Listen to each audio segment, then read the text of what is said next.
என்னது? Vivek sir Rambha madam கிட்ட ஒரு பொருளை வாங்கி திருப்பி தரவே இல்லையா? ஷாக்கா இருக்குல்ல.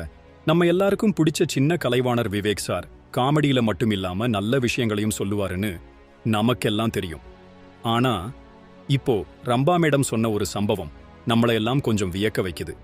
உன்னருகே நான் இருந்தால் பட ஷூட்டிங்ல என்ன நடந்துச்சுன்னு தெரியுமா?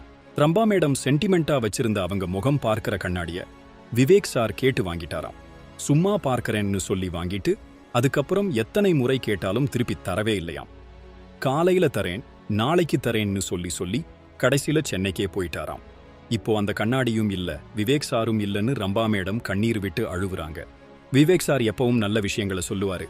ஆனா இந்த சம்பவம் நமக்கு ஒரு முக்கியமான பாடத்தை கத்துக் கொடுக்குது. நம்ம கிட்ட இருக்கிற பொருட்களை மத்தவங்க கேட்டா அவங்க சென்டிமெண்டா வச்சிருந்தாலும் சரி, இல்லை என்றாலும் அதை மதிச்சு திருப்பி தரணும். இல்லன்னா ரம்பா மேடம் மாதிரி மத்தவங்க கஷ்டப்படுவாங்க. நீங்க என்ன நினைக்கிறீங்க? கமெண்ட்ல சொல்லுங்க.